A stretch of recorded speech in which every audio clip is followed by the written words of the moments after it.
อะระหะโตซึ่งเป็นผู้ไกลจากกิเลสสัมมาสัมพุทธัสสะ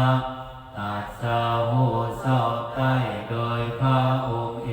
งอันธรรมยังพุทธานุสติอายังกโลมาเส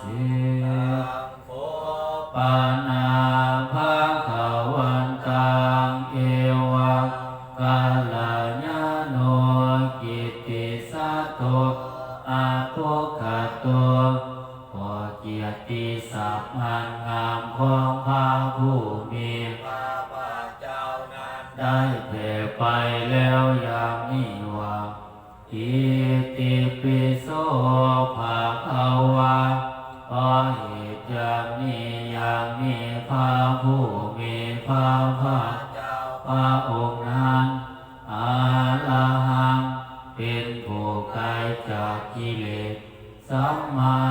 สัมพุทโธเป็นผู้ตรัสรู้ชอบได้โดยพระองค์เองวิสัชจารณสัมปันโนเป็นผู้ถึงความด้วยวิสาและจารณะสุขโตเป็นผู้ไปแล้วด้วยดีโลกาวิทูเป็นผู้ผู้โลกอย่างแจ่มแจ้งอนุตตโลกุลิสาธรรมสารถิเป็นผู้สามารถฝึกบุรุษที่สมควรฝึกได้อย่างบ่มีภัยยิ่งกว่าสัทธาเทวมนุษย์สานังเป็นครูผู้สอนของเทวดาและมนุษย์ทั้งหลายพุทโธเป็นผู้ตื่นผู้เบิกบานด้วยธรรมอาภาวติ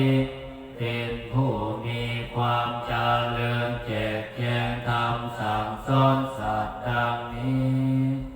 อันนามยังพุทธาภิทิติงกโลมาเสลาหันตาวาลาตาติคุนา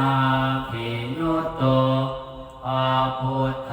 เจ้าประกอบด้วยคุณมีความประเสริฐแห่งอรหันตบุตรเป็นต้น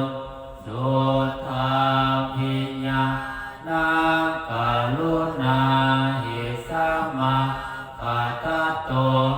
มีพระองค์อันประกอบด้วยพระญาณและพระกรุณาอันบริสุทธิ์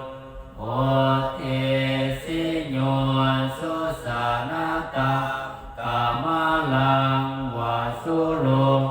พระองค์ใดทรงกระทำสนที่ดีให้เบิกบานเมื่อนาทิตทำบัวให้บานวันธรรมหังตามาลานังศิลาสาสินิทัง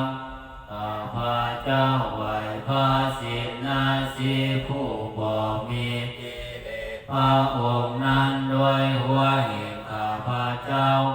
พุทโธโยสัพพปานินางสารนังเทวมามุตตมังพระพุทธเจ้าพระองค์ใดเป็นสารณะอันกะสูงสุดของสัตว์ทั้งหลายปาทามนุสสาติทานังวันทามิตังสิเลนะหังข้าพระเจ้าไหวพระพุทธเจ้าพระองค์นั้นเป็นที่ตั้งแห่งความระลึกองค์ที่หนึ่งด้วยหัวแห่งข้าพระเจ้าพุทธัสสะหัสสะนิทาโสวะพุทโธมิสามิกิสสโลข้าพระเจ้าเป็นทาสของพระพุทธเจ้าพระพุทธเจ้าเป็นนายมีสาละเนื้อข้าพระเจ้าพุทโธทุกขัสสะขัตตาจาวิทัตตา เจ้าเป็นเครื่องกำจัดทุกข์และทรงไว้ซึ่งประโยชน์แก่ข้าพเจ้าพุทธัสสะหังนิยาเตมิสาลิลันสิวิตันติตังข้าพเจ้ามอบกายถวายชีวิตนี้แด่พระพุทธเจ้าวันทันโตหังจาริสามิพุทธัสเสวะสุโพธิตังข้าพเจ้าผู้ไวโยจะประพฤติตามซึ่งความตรัสรู้ดีของพระพุทธเจ้านัตถิมิสารนังอัญญังพุทโธมิสารนังวาลังสารณะอื่นของข้าพเจ้าบ่มีพระพุทธเจ้าเป็นสารณะอันประเสริฐของข้าพเจ้าอิเท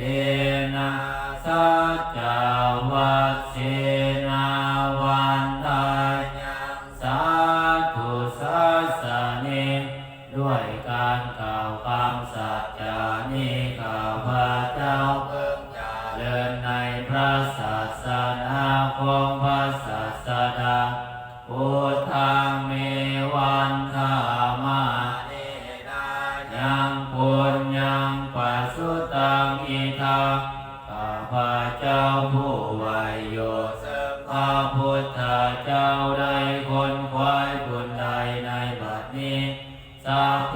ปิอันตรายาเม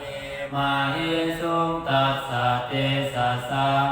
อันตรายทั้งปวงอย่าได้มีแก่ข้าพเจ้าด้วยเหตุแห่งบุญนั้นกายเยนะวาจายาวาเจตัสสาวะด้วยกายก็ดีด้วยวาจาก็ดีด้วยใจก็ดีอาวุธเทกุกรรมะภะกะตังมายายังกรรมนาทิเตียนันใดที่ข้าพเจ้ากระทำแล้วในพระพุทธเจ้าพุทโธปฏิคันหาตุอาจายันตังขอพระพุทธเจ้าจงงดเชิกโทษดวงเกินอนันต์ปารัตตาเลสังวาริตุวาพุทเทเพื่อการสำรวมระวังในพระพุทธเจ้าในการต่อไปอันธรรมยังธรรมานุสติอายัง